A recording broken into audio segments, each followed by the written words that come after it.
You are listening to the Airline Selection Podcast, where we bring you insights to help you succeed at airline selections.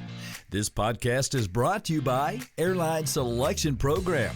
Please welcome your host, airline captain and major airline recruiter, Guillaume Debauchez.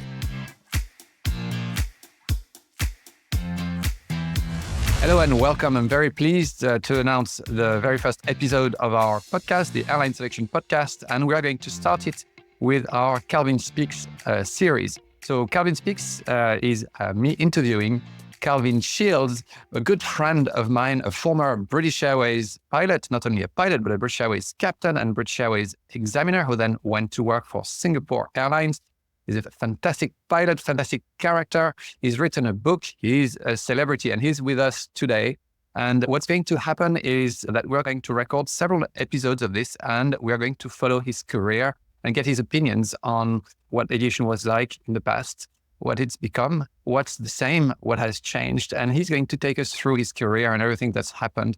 And I hope that it will bring you a lot. And through the series, of course, we'll talk about airline selections, and we'll give you tips and tricks in order to improve your chances of success, which is the main point of our podcast in the first place.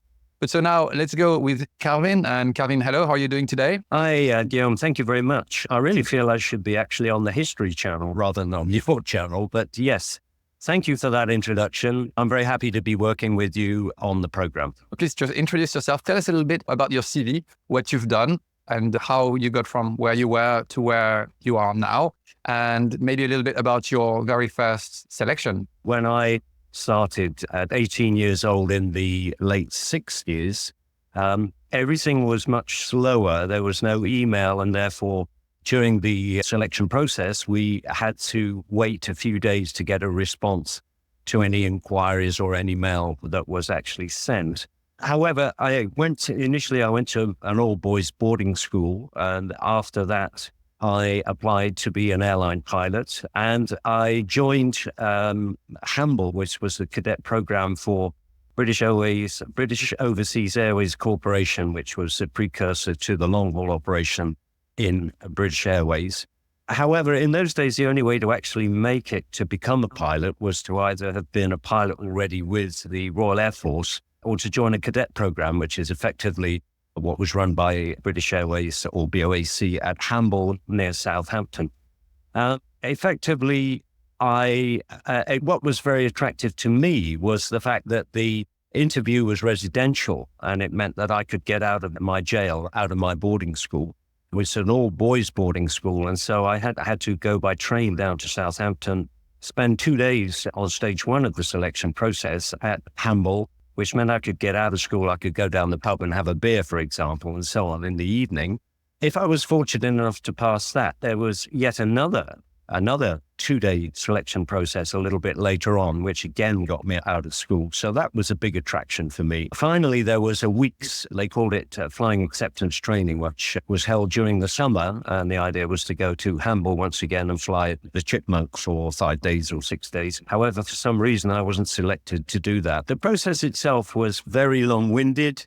It was it basically took a very long time for me to be able to know whether or not I was accepted. But so what was involved in the first? So you said there were twice 2 days, and then, so what was involved in each of those 2 days? And after that, why didn't you go for the final 5 days? It's also interesting because ultimately, a few years ago, I ended up being part of the selection process or the training process in Singapore Airlines. And so I saw it from the other side. However, my experience was mainly to do with already trained pilots, but I also work for the moment at an ATO in France. So I can see the comparisons between the sort of students that I teach and the sort of student perhaps I was when I arrived. In terms of the selection, the first day was basically, it was all very mechanical. There was no computer assessment, for example. It was all done on paper. It was face-to-face interviews. We had the usual sort of the skills tests with team skills and all of these sort of things. The mechanical tests were done with very old-fashioned mechanical apparatus, trying to keep a dot in the middle of a screen and so on. So it was, in that respect, I guess it's quite similar to today, but it was a much slower process. But so you had, when you mean a paper test, so you had maths and physics and things like that, yes? So it was just done on paper? Yeah, it was all obviously done on paper. There was no multi-choice. We would sit in an exam room and they would give us a paper to actually do, to test our basic level of mathematics. Although, of course, to apply in the first place, we had to have O-levels and A-levels to a certain standard. By the way, the emphasis was very much on maths and physics in those days, which of course it isn't necessarily so these days.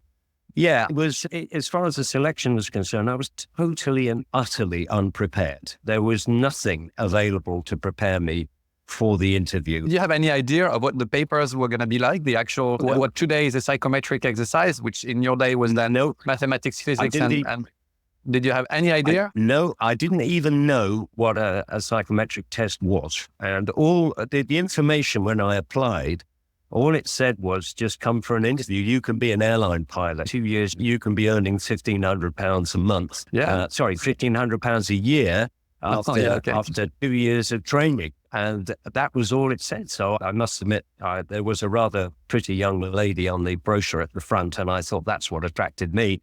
And I applied with completely and utterly unprepared. I had no idea. All in all, it was similar to today in a way, because you had, math and physics papers. I guess maybe, did you have any verbal reasoning? There was quite a big emphasis on verbal reasoning. Yeah. I was very keen at the time of doing crosswords, and I was quite keen on word usage. I was also quite good at maths. So I didn't find those things particularly difficult.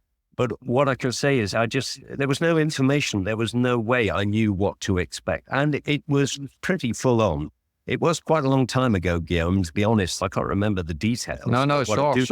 But what it seems to me is that all in all, so you were looking quite a long time ago, and you had maths, physics, and verbal reasoning, a mechanical device. This is like psychometric tests today.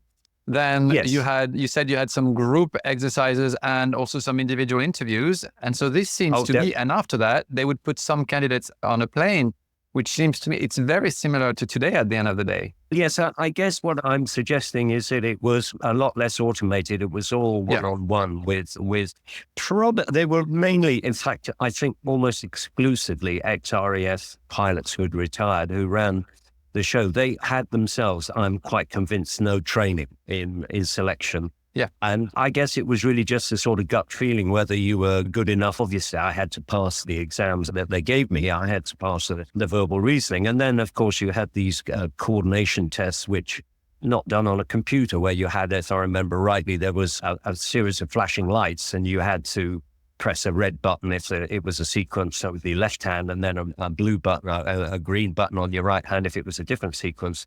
At the same time, trying to keep a ball in the middle of it was a very basic cathode ray tube, I can remember, with a joystick. I know that's similar to what happens today, but that was very much more mechanical. In that situation, I think it was very much more old-fashioned than it was today. Also, we had the medicals were conducted actually at... Oh, yeah. By the way, the interviews were actually run at Hamble in the flying school itself. It was an old RAF base, which had all of the facilities you can imagine. It had a mess hall, it had a cinema, it had a swimming pool, we had rugby pitches, football pitches. We also had security guards, which meant that we were kept in camp. We weren't allowed out. It was very military.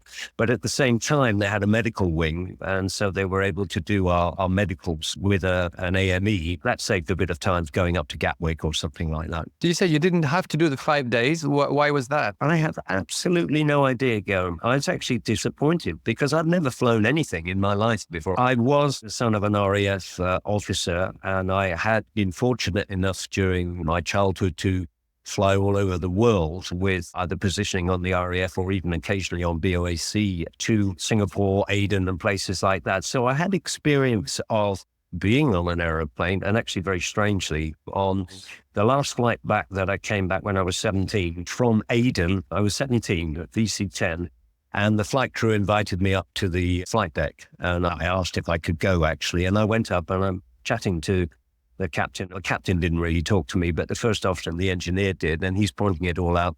And strangely enough, 3 years later, I was actually flying VC-10s 2 years later, actually. I had no experience, none whatsoever. I had never been in a small aeroplane. So I assumed that I would go for this, as it was called, flying acceptance. And unfortunately, I wasn't. I don't know why. Maybe it was a budgetary thing, or they thought I was good enough to not do it. I don't know. So you went straight through. You just did the 2 days, twice 2 days, and then that was it. Yeah. In fact, I think I was the only guy in the whole of my year that didn't do the flying acceptance. I have no idea why. So that's interesting as well.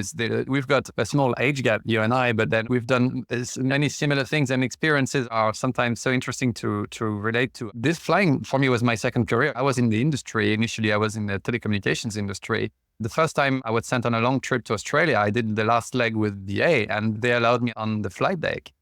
And I remember thinking, oh my God, they've got such a good life. And they were talking about their next trip to Tokyo or whatever. Who could have guessed that the young businessman I was then sat in that flight deck and then wear the same uniform as these two guys, and maybe one of them actually became my captain one day. Life can bring about incredible things, and the passion that drives us as pilots is incredible. The thing is, a little decision early on in life can have a huge impact on what you're doing. Now, just very briefly, I was at a boarding school. I was incarcerated, I felt at the time, all boys boarding school, never allowed out to do anything. And so when I was doing my A-level exams, my final qualifications at school, we were obviously applying for jobs. And so I applied for any job that got me out of school, that got me out of school. For example, I was accepted to Westminster Medical School as a doctor. I was also accepted to be an engineer with Petter's Heavy Engineering in, I think if I remember right, it was in Ely in Cambridgeshire. And so it was in many ways a mental toss of coin as to where to go at the end. And to be fair, to be a doctor is 5 years training. It's a very expensive, very long-winded training. My father wasn't earning very much money as an officer in the RAF. Hamble offered training within 2 years. And as I've already mentioned, at the end of 2 years, you could be earning £1,500 a year. And of course, I hate to admit it, but I was always interested in travel because I'd traveled so much as a kid, but it wasn't on the top of my list. I wasn't always wanting to be a pilot, but I went to Hamble, and I can honestly say, with beyond reservation, it was the best decision I ever made. I don't regret it in any way.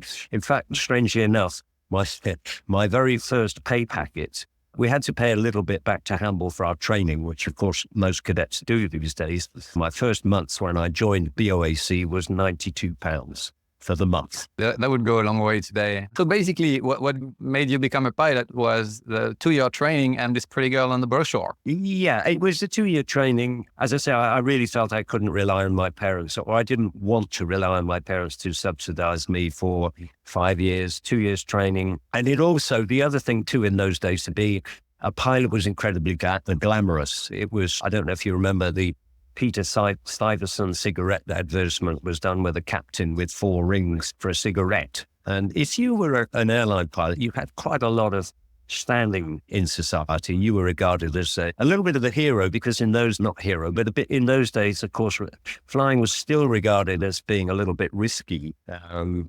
adventurous. And of course, it was only really, aviation was only the passengers. It was very small in those days, don't forget. There were just mainly nationalized government airlines flying around. The only people who flew were government officials, royalty, and of course, Hollywood stars. So the passengers you carried were important people. So it was very romantic. And many pilots were war heroes as well, right? Yeah, we'll come to that. I could talk for hours about that. Yeah, we'll come to that. Yeah, they were nearly all war heroes that I flew. Well, yes, I would say anybody who flew in the war was a war hero. Whether or not they were pleasant people was a different matter. Yeah, all of the captains I flew with were very special in that respect, and very difficult to deal with at times. Yeah, we'll have a special episode just on that, maybe more than one. We'll see how it goes. But just before we close this first episode, can you tell us a little bit about you? So I know a lot about you because we know each other, but also because I've read the book that's on your bookshelf. This orange with the orangey cover here next to your both captain's hats. I assume it's your British Airways and your Singapore Airlines captain's hats, both of them there. Oh, yes. Yes. Which is all the scrambled egg on the Singapore Airlines one. So I know of your childhood because I've read the book. By the way, can you just give us the title again so then people can find it? To be honest, I didn't really want to use your podcast as a vehicle to advertise my book. It's called Dancing the Skies and Falling with Style. It is an honest account of my life. I've changed my name for pretty obvious reasons. It's a light read, but it is also a historic read. It's a true depiction of what my career was like and others of my age. And strangely, the National Aerospace Library has a copy in Farnborough somewhere.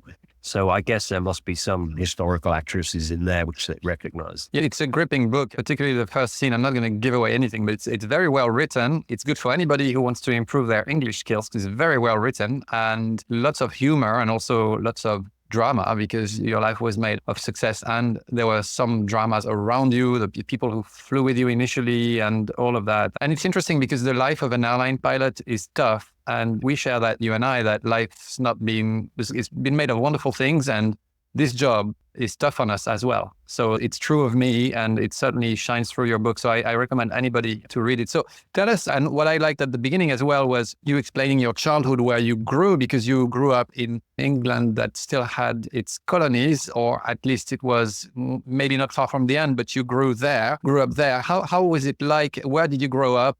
And how was it? My father was in the Royal Air Force, and as such, every 3 years, he would be posted somewhere in the colonies, if you like. He had, we'll possibly talk about him a little bit later, but he was in Bomber Command during the war. He survived 30 missions and then became a trainer up and he was taken away from the front line, basically. But then Churchill he wanted to do 1,000 bomber raids on Berlin and places like this. So they often called in the reserves from the operational training unit. So eventually at the end of the war, he was shot down in 1942. He had achieved 40 missions, which is quite an incredible score. We'll talk about him later. But so he carried on. He stayed in the RAF after the war. And as a kid, every 3 years, we went somewhere different. We went to Germany, followed by Singapore, which is very relevant to me because I subsequently joined Singapore Airlines. I used to fly to Singapore all the time with British Airways. We went to Aden, which was quite interesting because we were effectively in the middle of almost a war. Southern Yemen. I wanted for you to explain where Aden is because not everybody may know. Yeah, of course. Aden, of course, is very much in the news at the moment because this is where the Houthi rebels are launching missiles. It's just in the Arabian Sea. Yes, at the time, the British controlled the colony of Aden, which controlled the access to the Red Sea, and had been there for more than 100 years. And basically, there was a communist enclave to the north, and it ended up with effectively what was a war. And so I saw quite a few things which were quite unpleasant at the time. We're inured to terrorism to a certain extent now. I was for example, in my father's apartment because we had a flat in those days. I can't believe we did. And one day there was an attack on the actual apartment, and we spent the night. I think it might have been our very first night in Aden when bullets were coming through the window, and a mortar actually landed on the roof, not of our block, but just down from us, and it didn't go off. But that became normal in a way. So sorry, to answer your questions, we went first of all to Germany for 3 years, and 3 years in England, and then 5 years, I think it was, in Singapore, then back to England, and then to Aden, back to England, and then back to Germany and back to England again. So that is why I went to a boarding school, of course, because the RAF paid for the children of RAF personnel, because otherwise the education was very fractured. And so I was sent off to a boarding school in the middle of England from the age of 10 or 11 until I did my A-levels, and I went straight to Hamburg. Yeah, so that you could finish your school years with some sort of stability as you became a teenager, right? That's the idea, right? That was the idea, but I'm not a great exponent of an all-boys boarding school, it must be said. I don't think that's a normal education particularly. I look at my time at my school with some fondness because there were parts of it that I really did enjoy, but it certainly prepared me for going to Hamburg, which was very military, and subsequently to BOAC for the first 5 years was also incredibly military. It wasn't new to me, put it that way. And so you got into Hamburg, which year was that? At the end of the 60s? Yeah, I was too young. I finished my A-levels when I was 17, and I had to effectively wait until I was 18 to go to Hamburg. I was accepted, obviously, but I had to wait until I got to Hamburg. At the time, my parents were living somewhere, it was near Sunning Hill, near Ascot in the south of England. I also needed to try and save some money. So I got a job working in a dog food factory, making dog food for 6 months. And I also worked in the evenings in a restaurant called the Belvedere Arms here, which is near Virginia Water. The problem is working in a dog food factory is rather a smelly process, as I'm sure you can imagine. And eventually the clients in the restaurant were complaining because I smelt too much. So I lost my job as a waiter in the end. Very good. And so you got into Hamburg. So when were you taken into Hamburg? What year was that? Okay, so I started in February 1968. 68.